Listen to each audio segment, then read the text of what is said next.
Hi everyone, Michael Schultz here, bringing you another Doctor Who action figure review, and today we're going to be taking a look at one of the latest additions to Character's 5.5 inch scale collector series, and this is the 10th Doctor in Tuxedo from the 2007 Christmas special Voyage of the Damned. Now this figure is currently only available as a Forbidden Planet exclusive here in the UK. I got this one from their website a little while ago for £13.99, including the postage and packaging. Now this is the first standalone figure of the 10th Doctor we've had for quite some time, and it is also the first ever variant we've had of him in the tuxedo. Now, not long after Voyage of the Damned was first shown on TV, we did get a few figures from the episode Voyage of the Damned, including a figure set in early 2008, which included the 10th Doctor himself, Astrid Peth, and two Heavenly Hosts. But instead of a new variant of him wearing the tuxedo, which he wore for most of the episode, we just got another re-release of him wearing the blue suit from Series 3, which we already had throughout the Series 3 figure line and in some of the Series 3 figure sets in the year before.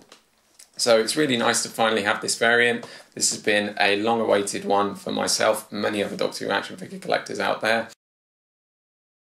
Into the review, I just wanted to say a huge thank you to those of you that have stuck by me while I haven't been making any videos. Outside of YouTube, I've been really busy with work, studying, and lots of other commitments which have basically made me just have to put making videos to one side for quite a while.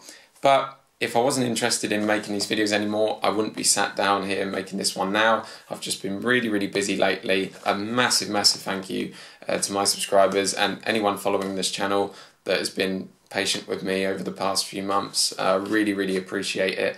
And now that I've got a little bit more free time, I'm going to try and make some more of these videos, because there are quite a few Doctor Who figures I still haven't reviewed, and also quite a few other videos I'd quite like to make in the near future as well. And before we take a closer look at the figure, we're just going to take a quick look at the packaging it comes in. Like most of the other figures we've had as part of the collector series so far, this one comes in resealable packaging, so you can easily take this figure out of the box, put it on display, and then put it back in the packaging without doing much damage to the box itself. Personally, I either leave my figures in the box or I take them out and throw away the packaging, but I think this is a really nice feature for collectors, as there are quite a few others out there that do this with their figures, and this was something that was basically borderline impossible with Doctor Who action figures in the past, back in the good old days of collecting, when we were getting waves of figures like this on quite a regular basis. And most of those figures just came in packaging that was basically designed to be torn apart and thrown away. It was really hard to reseal it unless you looked up tutorials on YouTube or other websites.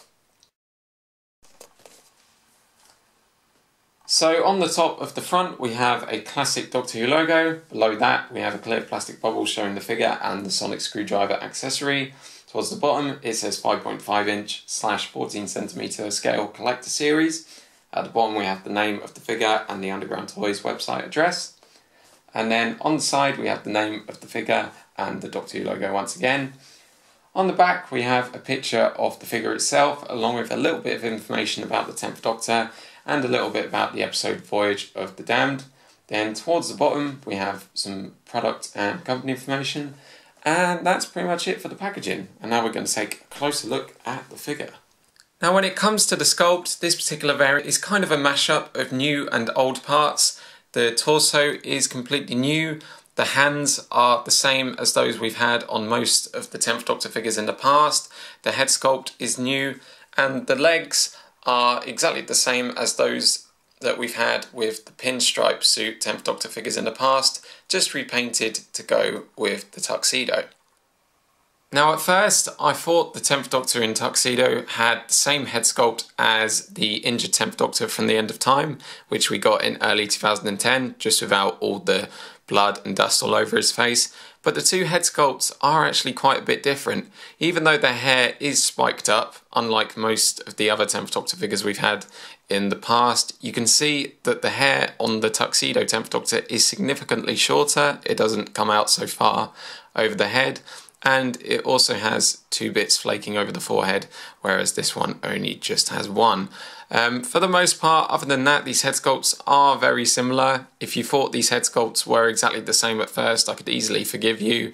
But yeah, it turns out they are actually completely different, which is quite nice, because normally with a Doctor variant, I normally just expect to see a head sculpt we've already had, as character have used the same head sculpt quite a few times with 10th Doctor variants in the past. Most of them that we've had since early 2010 have used this head sculpt. However, we've never actually had a figure with this particular head sculpt that hasn't been clean without wearing glasses. So the only one we've had with this head sculpt not wearing glasses is a injured one. So unfortunately, we still haven't got a figure of the 10th Doctor with this head without him having any injuries. But the 10th Doctor in Tuxedo has got quite a similar one, which I think is quite nice. The paintwork on it has turned out quite well. I really like the way they've done the hair on this one.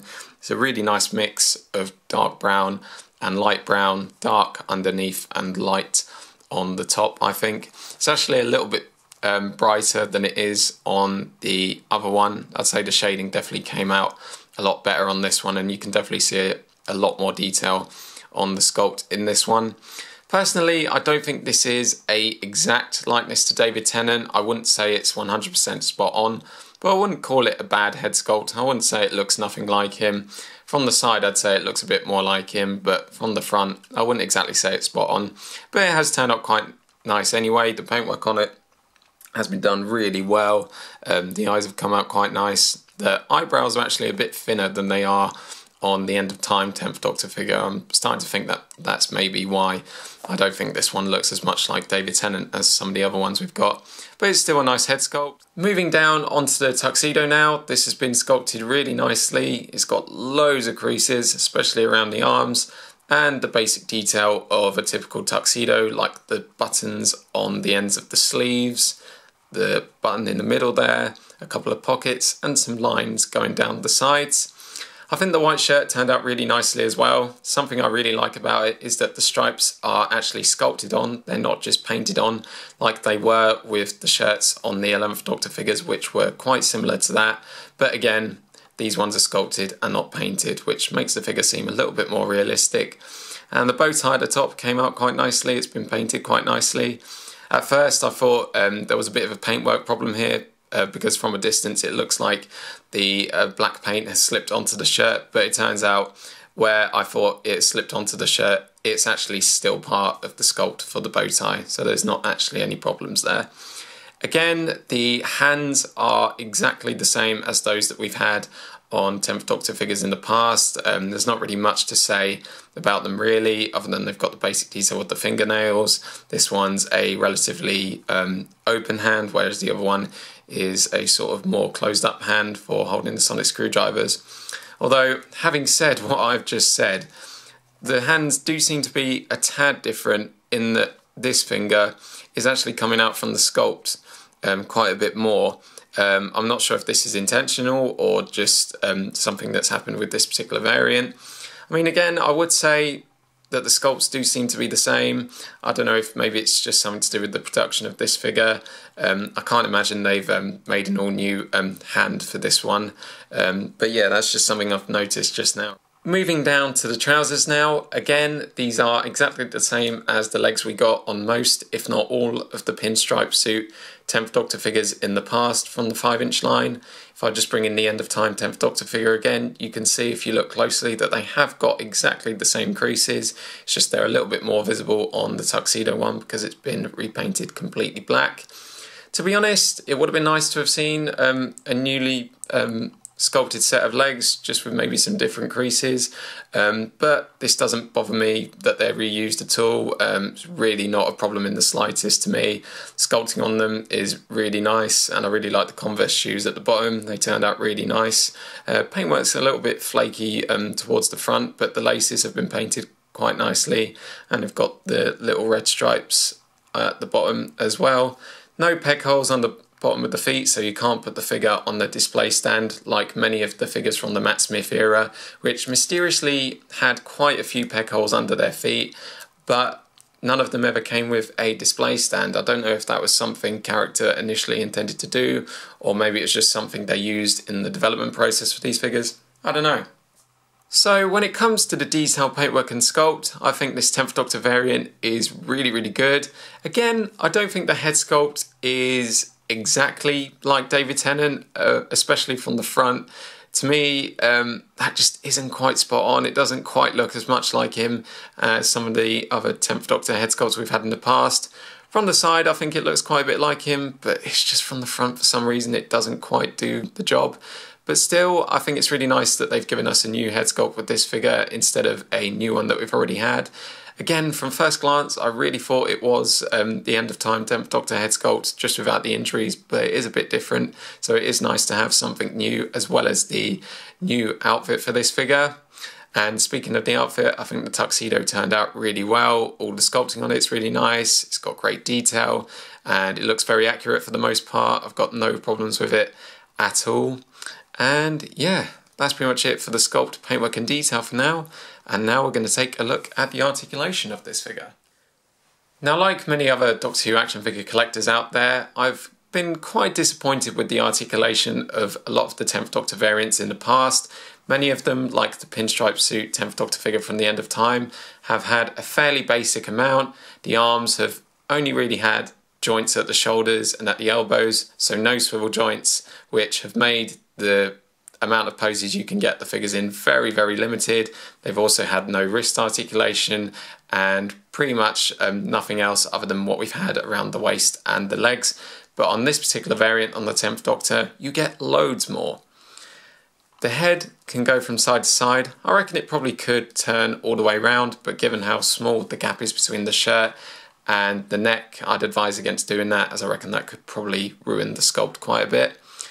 The arms can go all the way around as usual, but unlike any other 10th Doctor variant we've had in the past in the 5-inch line, they have ball jointed shoulders, so you can move the arms all the way out like so and get him into quite a good regeneration pose, even though he never actually regenerated in the tuxedo. He also has bicep swivel joints where the arms can turn all the way around from there, and this is something that we've only ever seen with the spacesuit 10th Doctor figures from Series 2 and 3, as well as the post-regeneration 10th Doctor figure from Series 1. The arms also have the usual elbow joints where they can go up and down, and he also has wrist swivel joints, and these are something which, again, we've only ever seen on the spacesuit and regeneration 10th Doctor figures, as well as the aged 10th Doctor figure from the Series 3 finale. He also has the usual waist joint where he can swivel from there. I reckon it probably could go all the way around just like the head, but because of how the jacket's opening up when I turn it and the way it's creaking, I don't really want to do that in case I break it. The legs also have the usual ball joints at the top, so he can do the splits, and the legs can go backwards and forwards on the top and backwards and forwards from the knees. So when it comes to articulation, this figure is much better than many of the other 10th Doctor variants we've had in the past by miles.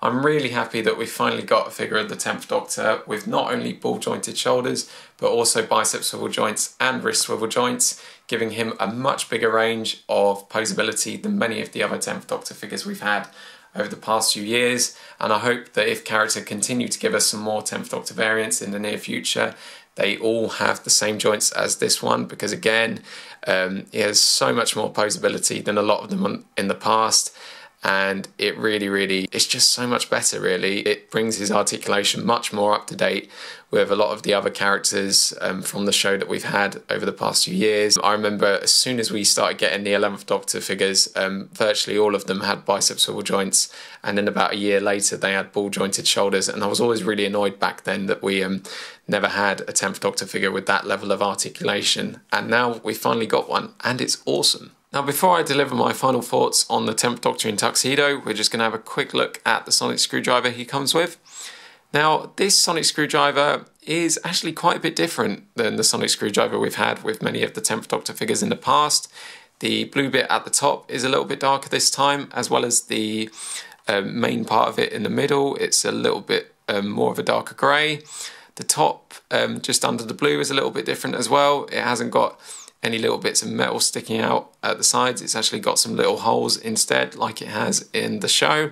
And towards the bottom, it's got the usual detail of the button, the silver end, and the black at the bottom.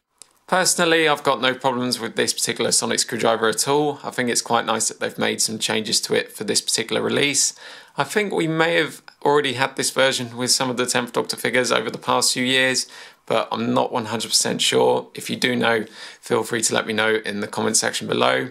I think it would have been nice if they included the Titanic life ring that we got from the Voyage of the Damned figure set with this particular 10th Doctor figure as well, as then would have the sonic screwdriver as well as a more episode specific accessory for this variant. But I think it's alright that they've just included the sonic screwdriver for this one, and it's quite nice for new collectors who may not have got a 10th Doctor figure with a sonic screwdriver accessory in the past. So now the time has come for me to give a summary of my thoughts on this figure. Overall, I think the 10th Doctor in Tuxedo is a great figure. This is easily one of the best 10th Doctor variants we've had in a really long time. It's been a variant that me and many other collectors have wanted for a very long time. The articulation on this figure is easily my favourite thing about it. The bicep swivel joints, the ball jointed shoulders and the wrist swivel joints give it so much more posability than many of the other 10th Doctor variants we've had in the past. And it's also got a really good sculpt, really good paintwork, and it's just a really, really nice variant that can go very nicely with our other figures from Voyage of the Damned like Astropeth, as well as our Cybermen from Series 2. And from me, this variant of the 10th Doctor gets a very well earned 9.9 out of 10. This is a really good figure that I'd highly recommend to anyone that hasn't already got it, especially if you are a big fan of the 10th Doctor and you're looking for a new variant. My one and only problem with this figure is just the head sculpt. To me, it just doesn't quite look like David Tennant as much as some of the head sculpts we've had on the 10th Doctor figures in the past. But still, I'm really, really happy with this figure, and it's great to finally have a variant of him in the Tuxedo, especially with this great amount of articulation that they've given him. And that is pretty much it for my review of the 10th Doctor in Tuxedo. If you want to share your thoughts on this figure, you can do so in the comment section below. Not really sure what my next Doctor Who action figure review is going to be of yet, because there are so many from the past few years that I still want to review. But if you've got any suggestions, feel free to put them in the comment section below as well. Thanks for watching this review, guys, and I will see you again soon.